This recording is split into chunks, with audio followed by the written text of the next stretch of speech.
Hey, Mitch. Oh, hey, Ed, how are you? Yeah, great. Great. Hey, looking good. Thanks. I'm just polishing the shield, getting ready for the new Falcon and Winter Soldier show. Oh yeah, yeah. So am I. Look, I've got my Falcon here, and I've got my Winter Soldier as well. Ed, that's the wrong movie franchise. Don't you know anything about this stuff? No. Well, you're in luck, Ed. I happen to be an expert on this stuff. Why don't you just sit back and let me tell you all about it? Awesome. And hey, nice costume. Nice costume. What costume?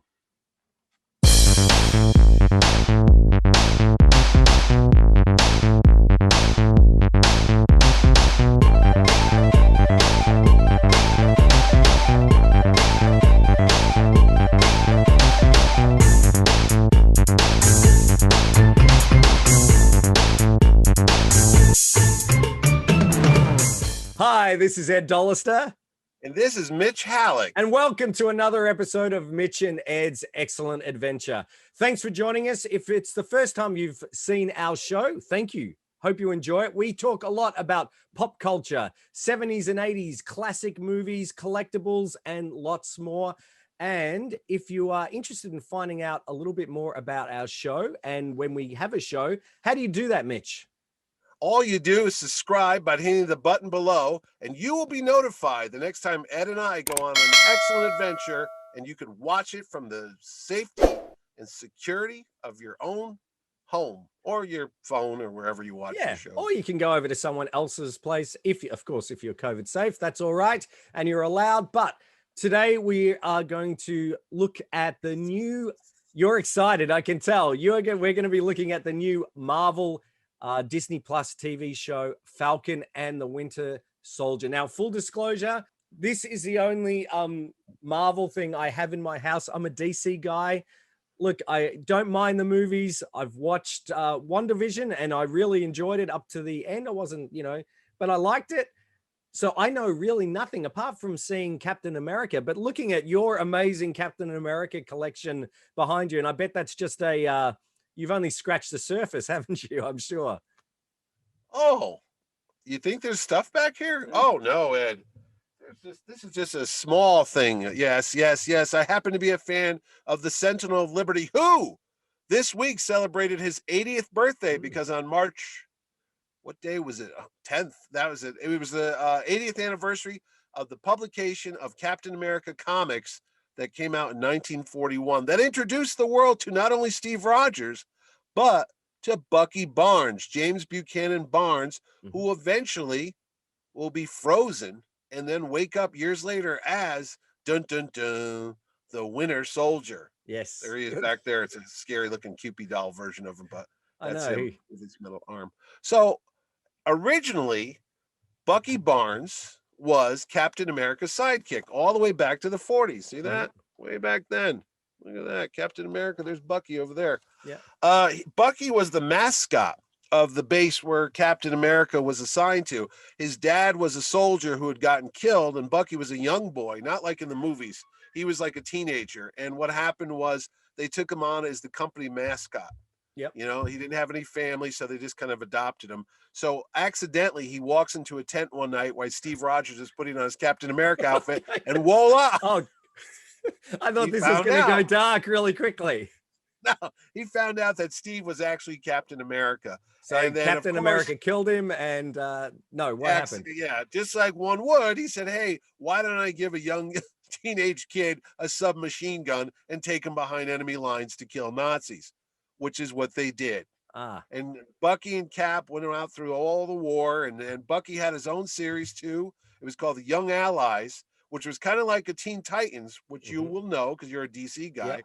It was all the sidekicks from the other heroes. So the Human Torch had a sidekick named Toro, and then Bucky Barnes was Cap's sidekick, and then they all teamed up. And then there was even, I'm going to say Namor, the Submariner, the guy that swam underwater, our version of Aquaman, who was before your DC guy. They all got together and they all fought the bad guys. So that was the Young Allies too.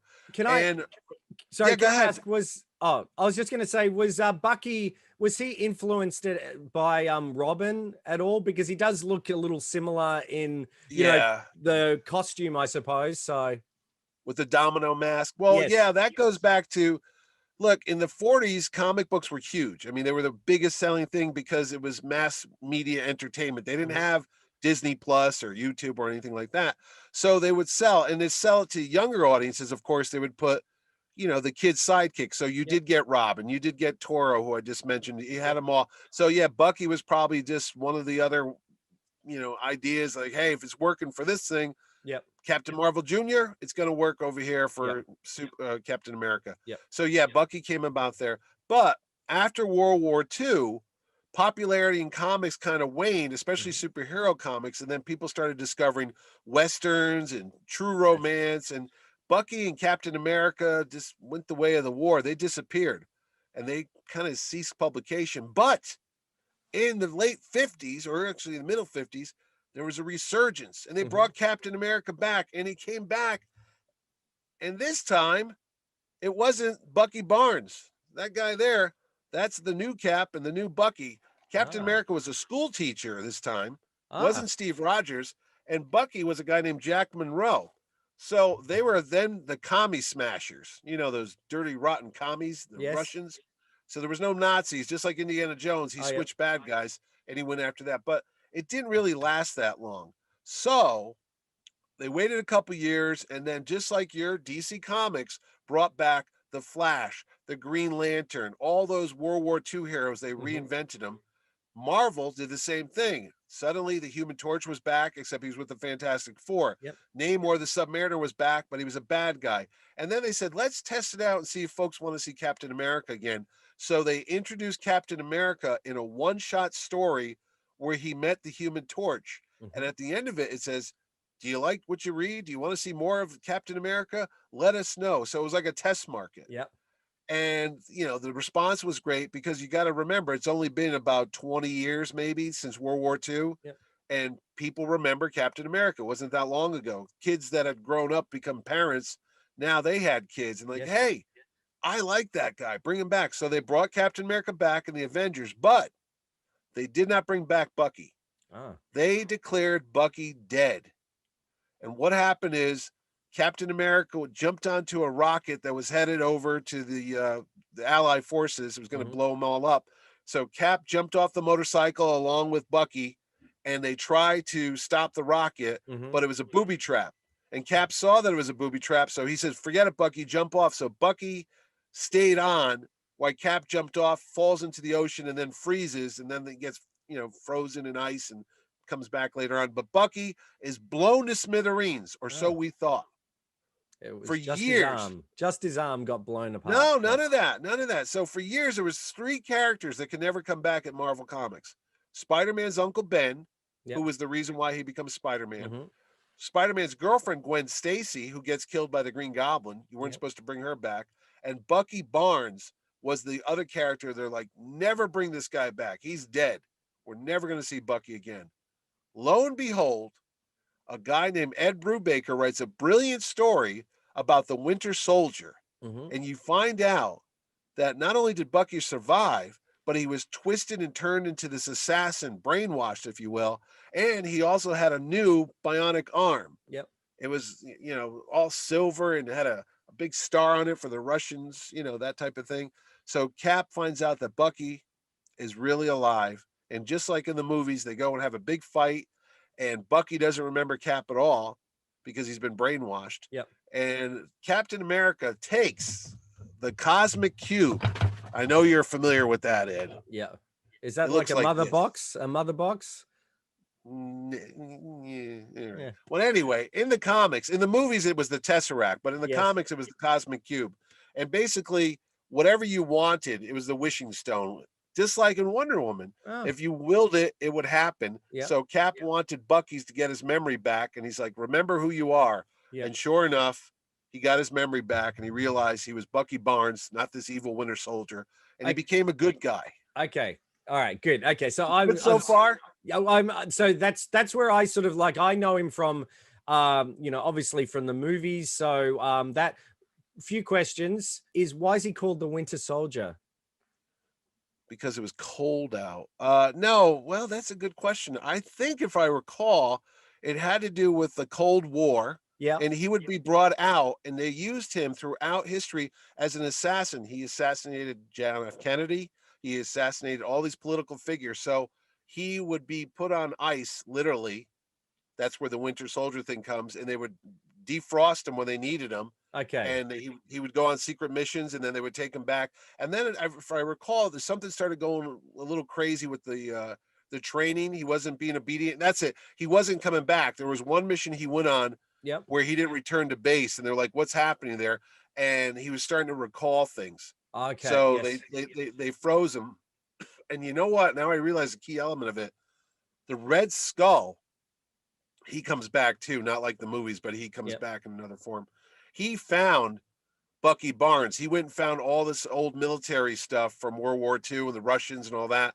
And they had all these guns and equipment, and they're frozen in a cryogenic tank was the Winter Soldier. But the Red Skull, knowing who he was from World War II, recognized him as Bucky Barnes and was like, "You got to be kidding me." So he defrosted him, and he started using him just to screw with Captain America's head because, like I said, Cap thought he had died. So here's this guy that he trained, and they went on missions, and he knew him as a kid. Suddenly he's there as an adult, and they recognize each other. So it was a big, mind screw up there with Cap. But yeah, the Red Skull, he was involved in it. But that's not who's in this TV show. It's going to be Baron Zemo. And we're going to get to him in a second, because the Red Skull in the comics actually plays a key part in bringing about the origin of the Falcon. Okay. Yes. Now, Sam Wilson, just like in the movies, he becomes the Falcon. Okay. But in the comics, he was a guy named Snap Wilson. That was his street name. He was actually the son of a minister, a reverend. And his dad gets gunned down or murdered, if I recall, by he breaks up a fight and the dad gets killed. And in the comics, they were a very religious family. And the dad was a minister. And Sam, being his son, they saw he would follow in his dad's footsteps and grow up to be a minister. But he refused the religious lifestyle. He didn't want to get into it. So his dad, instead of forcing his religion down his throat, actually gave him books about all the various religions throughout the world and said, "Here, read these things, educate yourself about the different types of religions, and then you choose what you want to be. You don't have to do what I tell you to do." So that was very cool. It opened up his mind to the world. And then the dad gets killed. The mom gets killed by a mugger. And Sam just gets so upset that he can't stand people. He hates the violence that's in the world. And he basically escapes. He goes to live on an island. And he gets involved in some criminal activity with this group called the Exiles. Lo and behold, who's behind the Exiles? But the Red Skull. And the Red Skull uses a device, the Cosmic Cube, because that was his pet thing.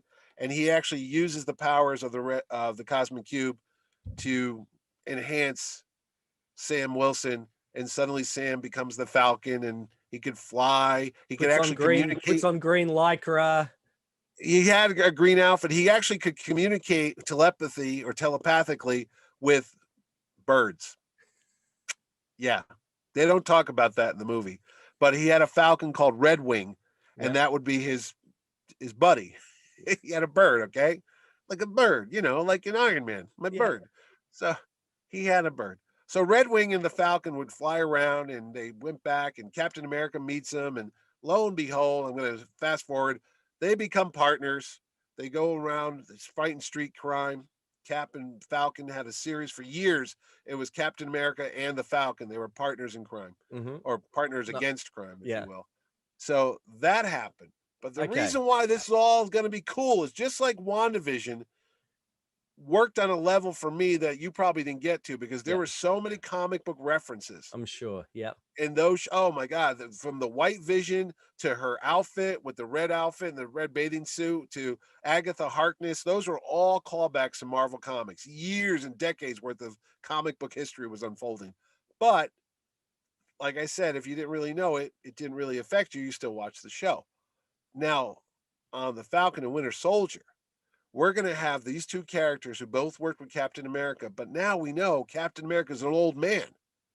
He yielded the shield to Falcon. He gave it up. He said, "Hey, I'm done." That's right. He turned into Joe Biden. I think he looked like Joe Biden at the end of Avengers. It's funny because that's what happened in the comics. Captain America's super soldier serum basically left his body after all those years, and he started to age, and he became an old man, just like in the movies. Yep. And he was too old to be Captain America, so he surrendered his shield to Sam Wilson. He said, "Here, you be the new Captain America." And there was a whole bunch of backlash because some folks in the comics didn't want to accept the fact that Cap was gone. Yep. And why does Sam Wilson think he's Captain America? So there was a whole story about the trials that he had to go through to prove that he was, the heir to Captain America's title. He's the new Captain America, because you can imagine people were like, well, why isn't it Bucky? Yeah. Because in the comics, Captain America died at one point years earlier, was assassinated, and Bucky Barnes put on the uniform and he became Captain America for a while. Okay. So there is a history of the two characters both trying to be the brand new Captain America. Yeah.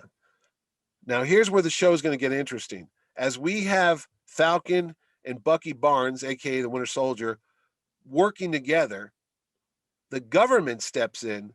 And because Captain America was basically a government project, that whole secret soldier serum, and he was just a test, what do you want to say, a guinea pig or a lab rat, that just worked. Well, they decide that they should own the mantle of Captain America. That outfit is theirs. The shield is government property. So they take it and they get a guy named John Walker, and they give him the uniform and they make him the government sanctioned official Captain America, the new Captain America. And in this new TV show, Falcon and Winter Soldier, we're going to see that character. He's played by Kurt Russell, aka Ego from Guardians of the Galaxy 2. His son, Wyatt so Kurt Russell's son in real life, is going to play John Walker. And you can see in the trailer, they do a huge introduction. It looks like it's a Super Bowl moment, we have all the country watching, and here's the halftime show. Instead of bringing out a rock star, they're going to introduce the brand new Captain America, and he comes running out there with his uniform, and he's got his own outfit. But he's not called Captain America in the comics. He's called the U.S. Agent. Okay. U.S.A.G.E.N.T. U.S. Agent. He was trying to be Captain America, but he just basically couldn't handle it. And there was a fight between the original Cap and the new one, and it didn't end well. So he said, look, I know I'm a bonehead, but I'm a really patriotic bonehead. I want to be Captain America. I want to prove myself. So they said, fine, you can have an outfit, but it's not going to be the same. So they actually take him, and he has a different version. You can see that there. Instead of the regular red, white, and blue shield, he gets a black version, and there's his uniform. Yep. So he becomes the U.S. agent. He's kind of like a good guy, but he's also a jerk. Okay. He's kind of like the Frank Burns, if we want to refer back to our MASH episode, which you could watch right now on YouTube. That's right. He's like the doofus Captain America. Okay. So he means to be a good guy. So you expect that he'll maybe be in costume or whatever like that in the new series?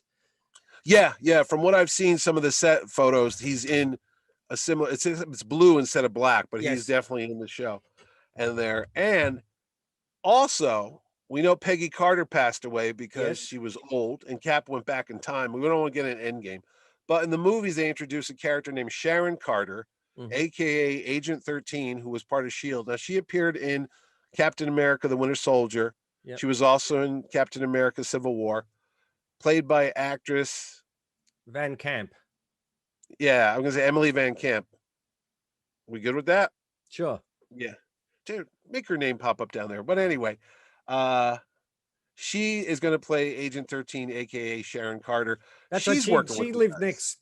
Didn't she live next door to Steve Rogers? While she was, living next door to him, sort of like spying on him, I guess, wasn't it? Yeah, she was assigned to watch over him by her Aunt Peggy. Yep.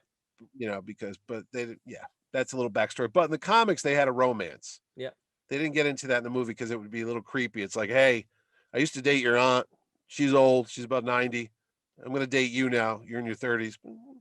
You know, it happens. No, But no anyway. creepier than having Bucky come into your tent while you're getting changed, really. But anyway.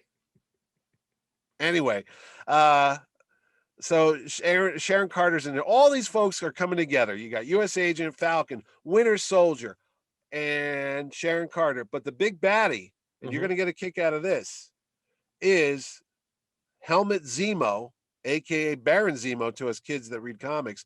Now, he was in the movie Civil War. He was the bad guy that was getting revenge on his family getting killed in Sokovia. That's right. By turning the Avengers on each other, by having the Winter Soldier be revealed as the assassin who killed Tony Stark's father, Howard Stark, and his mother, Maria. And so Cap kept that secret from Tony Stark. Tony Stark finds it out. And what happens? They start fighting with each other. And then, you know, Cap gives up the shield. He goes into hiding. Tony doesn't talk to him anymore until, of course, the big events in the end game and stuff happen. So at the end of that movie, Baron Z or Helmut Zemo tries to kill himself, but the Black Panther stops him, takes the gun out of his hand, and they lock him up in jail. When you see this movie, the new TV show, The Falcon and Winter Soldier, Zemo's back. And the reason why it's a callback to the comics that, again, you won't pick up on, in the comic books, he wore this purple mask over his face. And there's this, it's kind of goofy. There's this adhesive X, like this super glue, basically. And Captain America's shield crashed into it. The glue went onto Helmut Zemo's face, and the mask grafted to his skin, and he couldn't take it off. He was horribly disfigured, and he became this bad guy. Before you even ask, I don't know how he ate. I don't know how he drank coffee because he had this purple mask. How did he breathe? That's it was a thin material. It was like a mask. Okay, we could breathe through cloth masks. The year of COVID has taught us this. We could breathe through cloth. But I don't know. It didn't tell you how he ate. So anyway, Baron Zemo in the comics was this bad guy. The reason why this is all starting to make sense to me is because I told you there's a lot of comic book elements on these TV shows. In the comics, when Captain America gives the Falcon his shield and he becomes the new Falcon or the new Captain America, there was a story where the Red Skull's daughter, he had a daughter. Her name was Cynthia Schmidt. Skull. No, Schmidt, Johann Schmidt, Cynthia Schmidt. Okay, she's full of Schmidt. Okay, like Schmidt, like that show, Schmidt's Creek. Yeah. So anyway, she becomes a villain named Sin. Get it? Cynthia Sin. Sin. Yeah. No. Anyway, she teams up, and you're gonna love this when I tell you this. They find out that that Zemo and Cynthia have a secret hideout, and of all places, where? Connecticut. You're kidding. I'm not kidding you. No, I'm not kidding you. It's just up the road from you, right? It's just up the road. It was in Connecticut. Everything happens in Connecticut. So Falcon, Cynthia, Sin is there with the Zemo. They're going to plot to take over. And there's this whole secret society, the Serpent Society. It's a crazy story where they're trying to overthrow the world. And you got the new Captain America, aka Falcon, Bucky, aka Winter Soldier, shows up, teams up. Everybody teams up. They have this big fight. The reason why I'm bringing this up to you is because this new TV show that they just filmed that's about to air is only 6 episodes long. And based on the other Marvel show, it's probably about 30 to 40 minutes long. So altogether, it's probably a 2.5 hour movie. They haven't done Tom Clancy Bourne type of adventure in these Marvel shows. All these Marvel shows seem to be based on another thing, whether it's a heist movie for Ant-Man or whether it's 3 Days of the Condor or All the President's Men. That's the Winter Soldier movie. They always seem to follow a pattern like, hey, this is our version of a romance movie. This is our version of a horror movie. I'm thinking that the Falcon and Winter Soldier show is going to be their version of an all-out spy thriller, like a Clancy, Jason Bourne. You mark my words, Ed Dollister, right here and now, that when this Winter Soldier show starts and ends, you'll look at it and go, wow, that was really cool. That was like a Jack Ryan movie. Except with superheroes.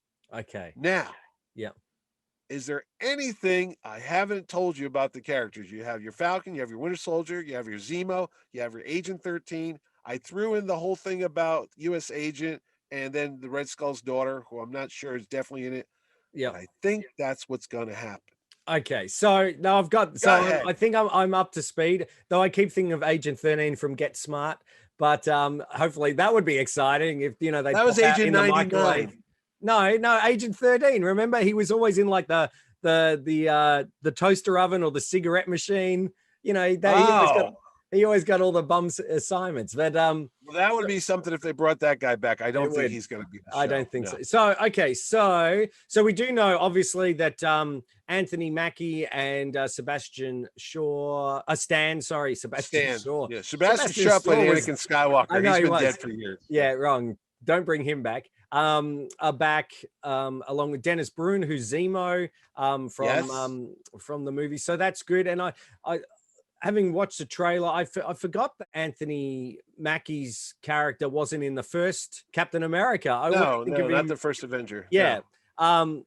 So that's really good. So I think it's going to be quite different as well from WandaVision. I mean, I have read that a lot of people are saying, oh, it's different. It's going to be different from WandaVision, as if they're trying to, go, oh, well, don't be disappointed because it's not like one, but it was never going to ever be like WandaVision. I had a feeling it's going to be pretty much like a cookie cutter, maybe not cookie cutter, but that a typical, Marvel Captain America style, series. I don't think there's going to be too many changes to the format, except that from what I can see is that they're a little bit of an odd couple. Well, there's some subtle things that I already caught that I don't know how big a deal it is, but Captain America's shield was destroyed by Thanos in the last movie, the Endgame.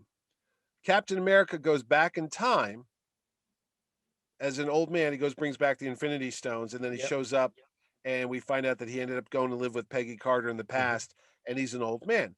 He gives Sam Wilson, aka Falcon, the shield and says, "You're the new Captain America." Here's the weird thing about that. I just happened to notice. Ooh. My Falcon and Winter Soldier official shield. Wow. Right? Yeah. Here's the thing. This shield is different than all the other shields. This is not the same shield that was in the Captain America First Avenger or he had in the Endgame, because there's this line right here. Yes. See that in the silver right there? It's got a new thing, and the star is a little different there too. Yeah. Now I'm wondering why, because they said they didn't have enough vibranium back in the day to make it. So Captain America's shield was kind of unique. That was the only one there. So if it was destroyed, how did Cap get it back in the past? And not only did he bring it back and give it to the Falcon, but it's not the same shield. It's a different one altogether. So did he make a second one somehow? Was this like, are they going to even mention it? Or was it just so subtle? Or is they're thinking no one's catching this? Or maybe, do you think, will Chris Evans make an appearance, do you think? I don't know. That's what I was thinking too, because like I mentioned to you, in the comics, when Captain America becomes an old man because he loses the super soldier serum, he doesn't just retire and go get early bird special. He goes and becomes an agent of S.H.I.E.L.D. He becomes an older director of the secret agency or whatever. So he's still a vital part of it, because even though he's old physically, he's still got a sharp intellect and he's, very creative. So I don't think that Chris Evans is going to be on the show at all, because you would. Then again, they're pretty good about not letting stuff out. They had Evan Peters show up as Quicksilver, or Pietro, and no one knew about it. And then they had Mark Hamill show up as Luke Skywalker in the Mandalorian season finale. No one knew about it. Chris Evans popping in as old Captain America, even for a scene or two, it would be kind of cool. Because, they've said that, he hasn't there been reports over the last year or two that he might come back as Captain America, or, never say never or anything like that. This could be what he was, alluding to perhaps. He is going to do some voiceover work. There's a brand new show called What If, which is based on Marvel's fantasy imaginary stories and such. Is basically like, what if Spider-Man wasn't bitten by the radioactive spider? What if Captain America didn't die in World War II, or if was frozen in World War II? So there's going to be, I know, an episode called Marvel Zombies, which was a very popular series where they all get infected and become zombies, basically. And Captain America's a zombie and that, and he's eating people's brains and Well, all I that. see. So I know. I see that Yeah, Sebastian Stan is doing. He's doing the voice of Bucky Barnes in one of those episodes as well. yeah, yeah. So, And Chris Evans is definitely doing Captain America for that yeah. too. So that'll be cool. So we know he's coming back for that. Um, I don't know. I mean, how do they explain it? He's not there? In that Spider-Man movie, the Yep. one that just came out, Spider-Man Far From Home, Yep. it took place after the Endgame movie, and they said deceased. They showed Tony Stark. They showed Nastasia Romanoff, the Black Widow. She was dead. Yep. I think Captain America, they didn't say dead. I think his face just showed up. I thought it said retired. Okay. Yeah. So they kind of acknowledged in that movie briefly that he was still, that the world kind of knew Yes. that he became an old man somehow. I don't know. So that's the whole problem with this whole snap and the blip and all that they call it. Even on WandaVision, there's a lot of stuff they never really answered, you Yeah. know? Like, That's do you just show up? I mean, if you were in an airplane and you got blipped and you come back 5 years later when the Hulk did the snap, yeah. do you suddenly show up 30,000 feet in the I air know. without a plane and you just come crash? Because it basically what they showed was everyone just appeared where they were, Yeah. you know? Like Monica Rambeau, who in WandaVision, she just showed up in the hospital where she disappeared. And in Spider-Man, they showed the marching band kind of just showed up in the gymnasium again where they had been when they were there 5 years ago, and they bumped right into a basketball game. So it'll be weird, huh? Yeah, I think I think it's best not to explain. You know, sometimes it's good not to explain everything because you'll just get What? a headache thinking. I know. That's what we're Crazy. here for. This is nerd logic. We have to know why everything happens, I you know, know? but sometimes, it's just magic. It's just, Magic. Anyway, that's what my theories are. Falcon Winter Soldier. I hope I got you up to speed. I hope you don't think it has anything to do with the Millennium Falcon or a Hoth Rebel Trooper, no, that you are ready to sit I back and was. watch 6 episodes of the continuation of the Falcon and Winter Soldier's adventures in the new Marvel Disney Plus series. Well, again, as I said, I'm a DC guy, but I have been, enjoying WandaVision, and I'll certainly watch Falcon and the Winter Soldier. Now that I know there might be a chance of Anthony Mackie turning up in a green, lycra jumpsuit at some point, they're No, I not. don't think he's going back. I don't think he's going back. That was when he first showed up. What about Red Wing? Can we get to see? Maybe he's got in his apartment. He's got a little budgie. They had Red Wing. They acknowledged Red Wing in the Civil War movie. Do they? When he had a little tiny drone and it basically saved the Black Widow. It was flying. There was like a little surveillance and it fired a dart. And she goes, "I'm not thanking that thing." He goes, "Its name is Red Wing." So they acknowledged Red Wing already. So yeah, they've already had him. Okay, I missed that. See, Oh, where were see, you? I need you sitting next to me during some of these, so that and I can know what's going on. we know Funko's already made the new Funko Pops for the TV show, so it's got to be ready. Yep, that's right. It's funny thing about that show. Once WandaVision was on, as soon as they introduced, spoiler alert, the White Vision, Agatha Harkness, they had the Funko Pops for sale the next day. Wow. So the people, forget leaks in Hollywood, forget Disney Plus stuff getting out. All you got to do is contact somebody at Funko. They know everything that's happening. They have every character already made, painted, molded, and ready to ship 24 hours after that show drops. So. Oh, well, guess what? As soon as this drops on YouTube, we've got our Funko Pops arriving. So that's fantastic. Oh, really? Yeah. I can't wait. People are clamoring for that. I hope they do a better job. As we all recall, this was my old one. Oh, there you go. Just like me. It does. Sorry, who's talking now? I can't tell. He's the smarter one. Anyway, that's Falcon and Winter Soldier. I mean, there's tons of merchandise. Of course. There's tons of comic books. Like I said, I've read them all. If you really want to go back, get the Ed Brubaker series, The Winter Soldier. It's available like in 50 different combinations. You can get it digitally. You can get omnibuses. You get the origin of the Falcon. There's collected books on him when he became Captain America. Mm-hmm. You get Agent 13. She's down there too. She's a special agent there. She teamed up with Nick Fury.